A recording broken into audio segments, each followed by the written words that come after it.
Hi everybody from B.E.S.T. This is Miss Tammy, the case manager at the Hesperia location. I wanted to touch base with all of you. I know this is kind of a weird time with everybody having to stay home, but we're all doing our part so that this virus can stop spreading. So good for everybody for doing their part. I thought it would be kind of fun to maybe read to you each day out of this really cool book I found. It's called The Secret of Goldenrod. It's kind of a big book, so we probably won't get through all of it in a week, but I was going to read you a chapter each day. So today we're going to start with chapter 1, and it's a really fun story. I hope that you enjoy it. Trina pushed up the brim of her baseball cap and strained against her seatbelt to look through the dusty, bug-smeared windshield. "Do you see it yet, Papa?" Her dad shook his head, yawning.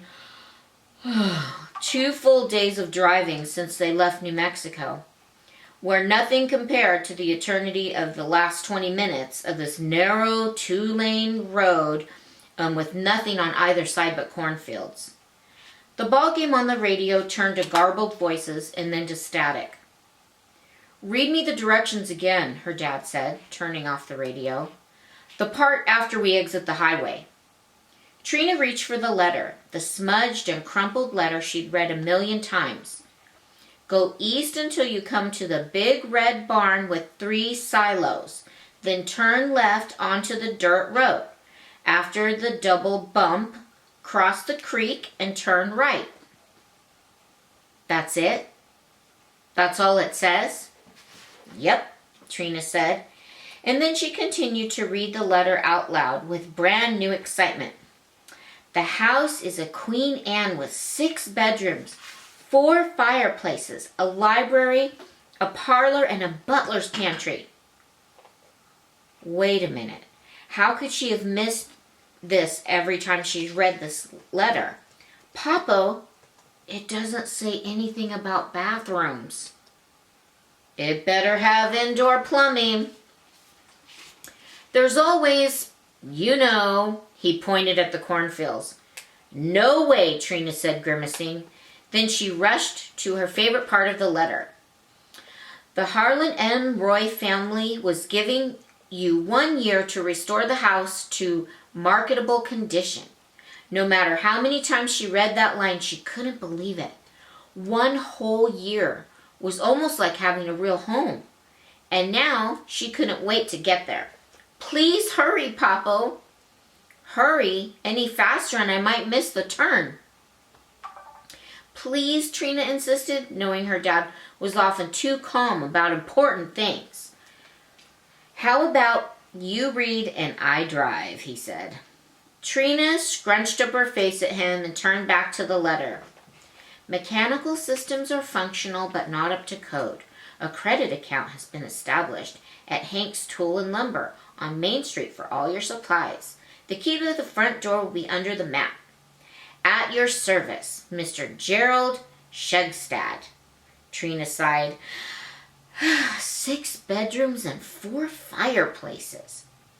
"Biggest house we've ever fixed up," her dad said. "But what's a Queen Anne?" "The fancy kind, with gingerbread and wraparound porches." "Gingerbread?" Trina asked.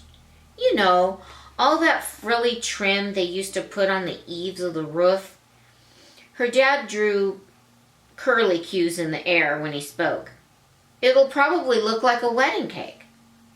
Trina imagined the house as big and fancy as a palace, and herself as the princess with a grand bedroom and servants. But what's marketable condition?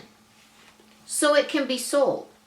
It's been in the same family for over 100 years, but nobody's lived there for a really long time. Some great-great-nephew in New York inherited it, and he's decided he'd rather have the money than the house." Trina looked out her window, watching row after row after row of corn, thinking about what her dad had said. "That's sad. If I had a house that had been in my family for 100 years, I'd want to keep it forever, wouldn't you?" Her dad shook his head. "People always want what they don't have. If they have big, they want small. If they have the country, they want the city. If they stay too long in one place, they want to get moving.